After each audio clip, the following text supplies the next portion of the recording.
What's up everyone, Kenzen here. Today we're going to be looking at the XTREME 28-85mm T3.2, which is a brand new full-frame cinema compact zoom. Chiopt was kind enough to send me this lens to test out, and instead of running it through a technical lens evaluation, I decided to use it on a music video to see how it fares in a real-world application.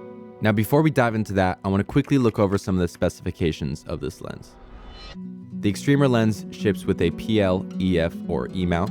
It has an imaging circle of 46mm, which means this will work with sensors that are slightly larger than full frame. It has a 114mm front diameter, and the weight of the lens is 2.7 kilograms or just under 6 pounds.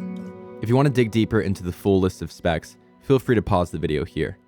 Now for some context, I shot this music video on the Alexa Mini LF with an easy rig for support. I found the focal range of 28-85mm to be very versatile. During this shoot, I never once felt that I needed a wider or tighter field of view. The very first full frame lens set I bought was a 24, 35, 50, and 85mm. I've used those on plenty of shoots, and the XTREME has basically that entire focal range built into one lens. Obviously, the caveat is size, weight, and aperture. Coming in at T3.2, this is not the fastest lens. However, because it is full frame, you can still get a really nice shallow depth of field at most millimeters.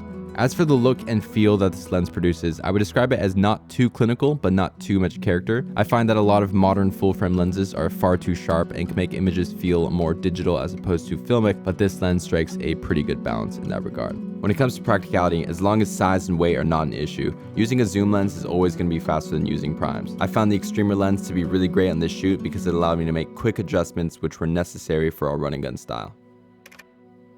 This is going to be a short con list. The only issue I have is that the iris gear has inconsistent tension when rotating. Sometimes it'll be smooth and sometimes it'll quickly ramp up or slow down. The zoom and focus ring do not have this problem.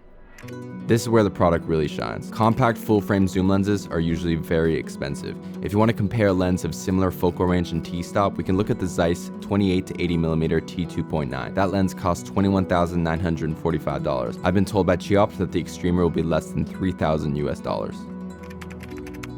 Ultimately, I really like this lens and I'm already planning on using it quite a bit more. While it's not perfect, there are very few lenses on the market that can compete with the bang for buck that you get here. Hope you enjoyed this video. If you have any questions, leave it in the comments, and I'll see you in the next one.